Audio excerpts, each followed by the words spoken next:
Today we're tying a bucktail in a FireTiger pattern. Stay tuned.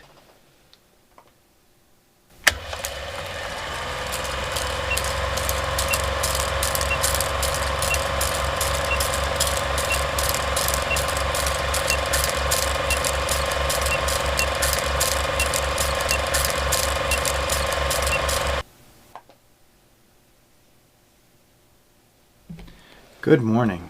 It is a cold one out there this morning. -8 when I got up. Good day for ice fishing, but I'm stuck in the house. So I am actively tying patterns, just filling my inventory boxes. Over the winter time I break it up just to make it a little bit less monotonous for myself, where I usually do them in about 3 to 5 dozen at a time. So I'm not just tying 12 dozen of the exact same color. So today I'm tying more of the Barumba heads, that walleye style jig. That's very popular. That's what I'm known for. And today we're doing a FireTiger pattern. So let me just switch over real quick.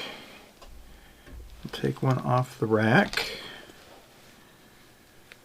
So that FireTiger pattern is a similar pattern to like a perch, a 3-color pattern. This has the green chartreuse, and I like a nice bright orange. You could use a fluorescent orange for the belly, and then just a regular yellow, banana yellow, for that center color. And then it's striped, very similar to a perch pattern. So that's what we're tying today. So to begin, place the jig in the vise, making sure that the jig is parallel to the tabletop. And I'm using a PacBay size A thread, purple.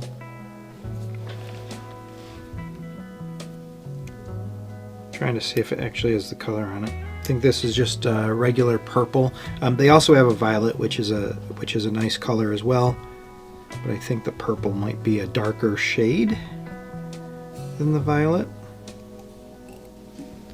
But PacBay is my go-to thread if I don't have the color in my good rod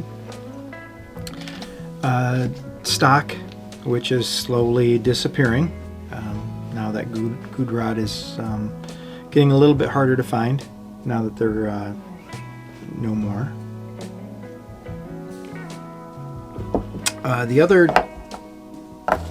There's a couple other brands too, though, that I like. One is Fuji, and the other is oh shoot, I can't remember what this. I'll have to do some searching. It was a brand out of lurecraft.com, out of their catalog. So we begin with our chartreuse, being the darker color, and as always I pull the broken pieces and the short pieces out of the butt end, and then I restack just to make it look slightly natural.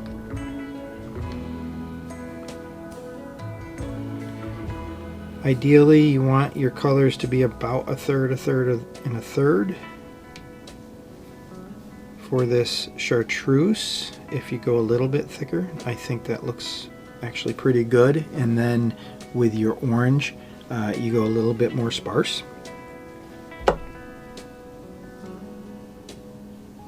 The tail will be the length of the body past the bend of the hook. Switch my grip, keep this pinched tight throughout the entire process. You lock this on 4 wraps towards the bend of the hook, 3 wraps back towards the head. We have that nice V shape before I give it a twist. This is a nice colorful jig. I know I've shown the perch pattern before, and I was surprised going through some of my videos that I hadn't tied a FireTiger. It's a popular pattern, and there are some color combinations.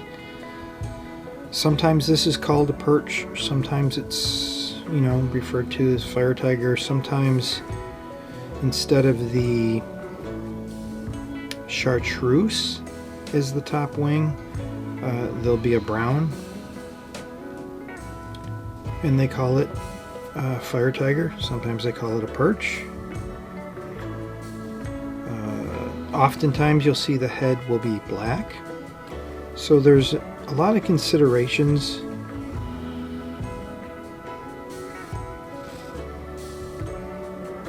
in choosing the colors, and at least for me, when I began having a lot of requests for the FireTiger, where it got to the point where I kept an inventory stock to have on hand whenever, you know, customers asked.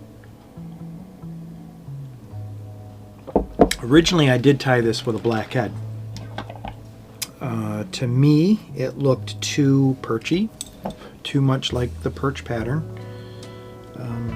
I wish I had one on the rack. I, you know, compare, you know, side by side we could compare them.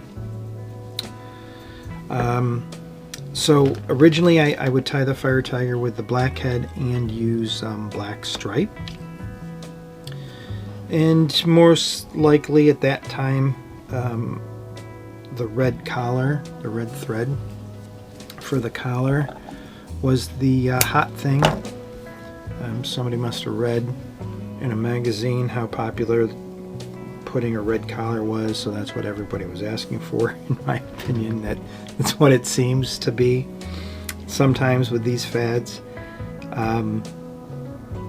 So to me this just looked like a perch pattern, and so to change it up just a little, to have the little bit different of a choice, so when store owners were going through my boxes and picking out what they wanted to put on the shelf,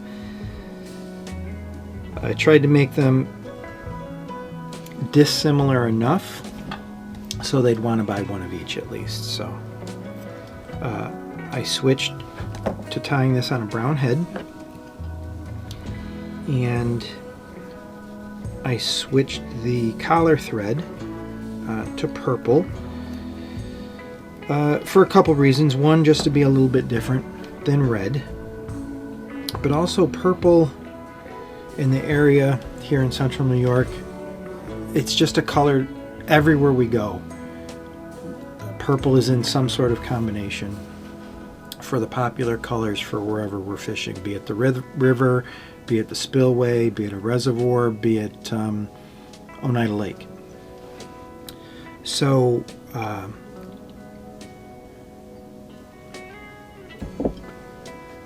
in and about the same time, I was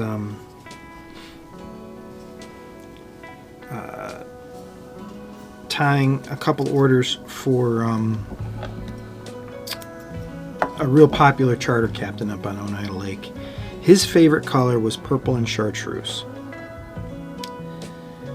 and that was the jig that I would tie mostly for him. So being that the main color on this jig is this chartreuse, I decided that maybe the purple thread would complement that, as well as changing the stripe color to purple to kind of go along with the head color. Now at this stage I take it out of the vise just to lift up the hairs and let them center themselves on the hook point, and I can put it back in the vise. And for this, I use a Sharpie fine point. This is a purple Sharpie fine point. If the Milwaukee Inksol came in a purple, I'd be using that instead. But the Sharpie is a good second choice. And we stripe this with 4 stripes, just like the perch.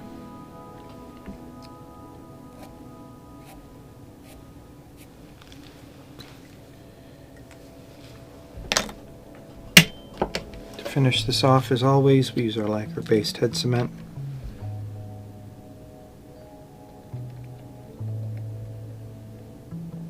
And it's thinned down just slightly, so it does saturate the collar and any head cement that gets on the fibers of the tail itself. Capillary action will draw that in and underneath the collar.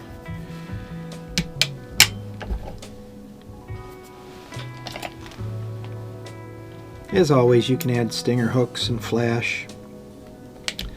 But as a plain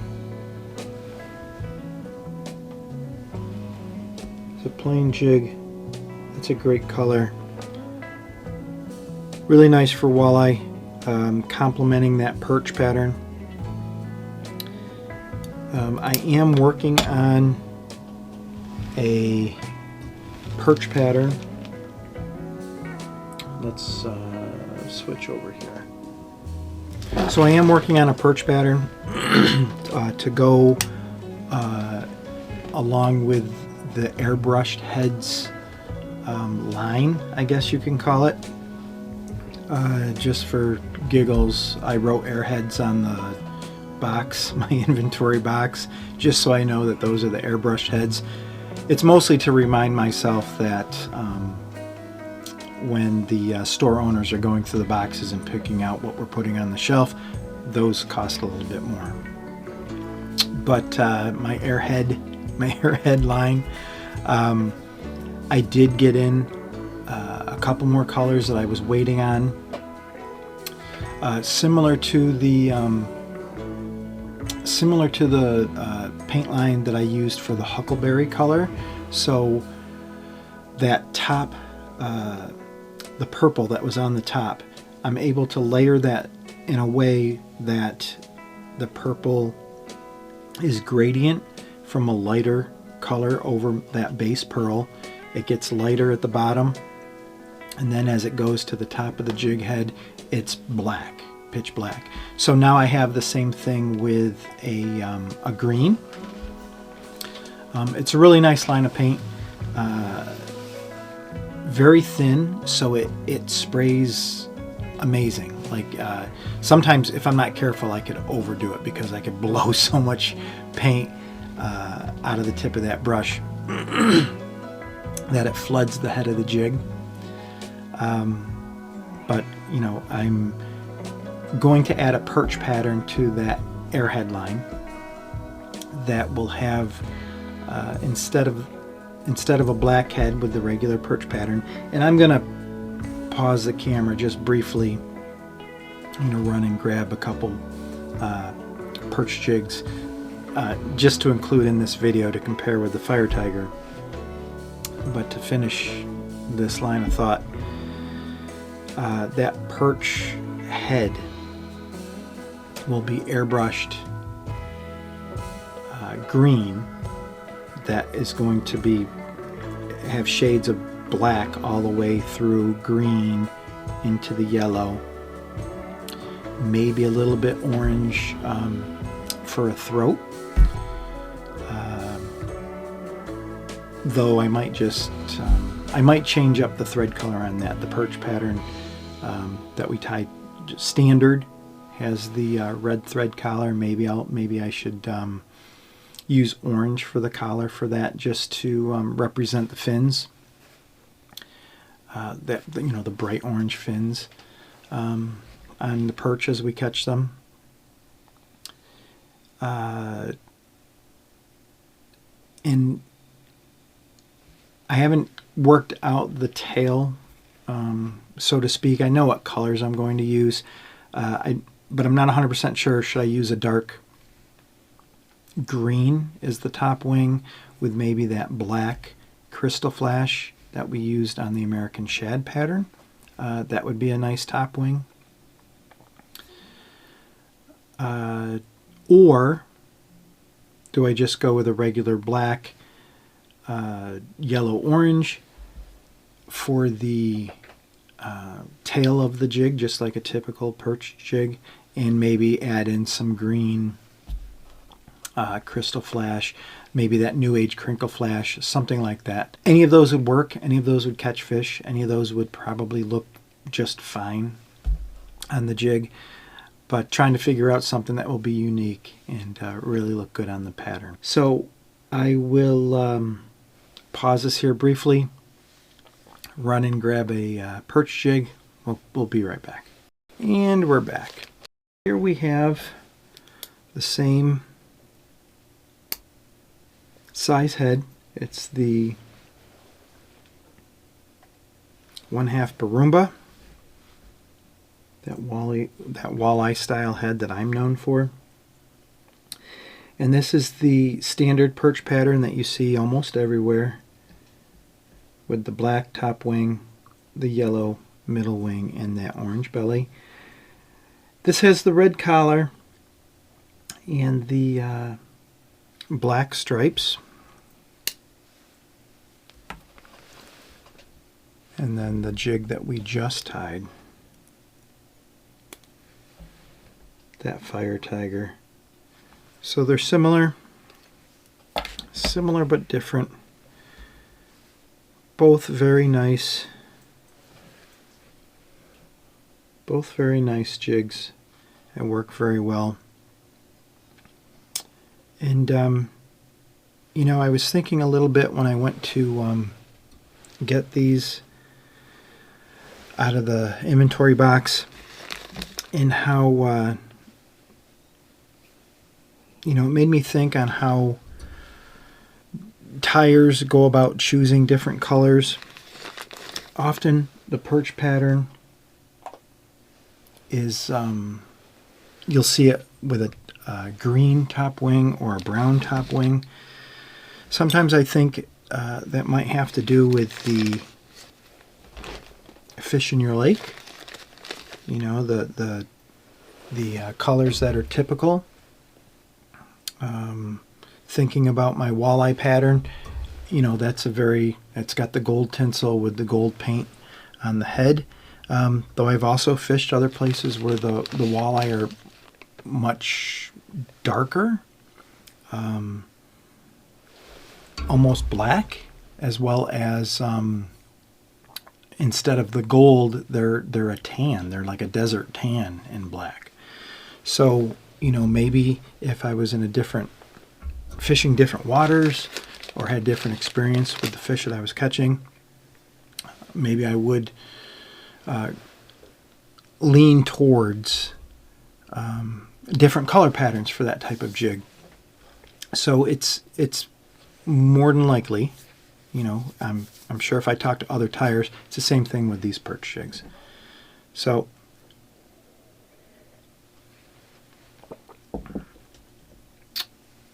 some of that, some of this babbling will be related to the new perch pattern that I come up with for the airhead line, the airbrushed head perch jig. So I'm looking forward to working through that problem and then showing everybody what that's going to be. Goodness, I went off on a little bit of a tangent there, but I think that'll do it for us today. If you have any questions or comments on tying this jig or insight into different perch patterns or a perch pattern that you've seen that you really like, let me know. Put those comments down below. There's always good discussion, not just between the viewer and myself, but also between other viewers, which is always nice to see. Be sure to hit the like button and subscribe so you don't miss any new content. Feel free to share any of our videos, as it does help increase awareness for the channel. So stay warm, Keep tying in tight lines.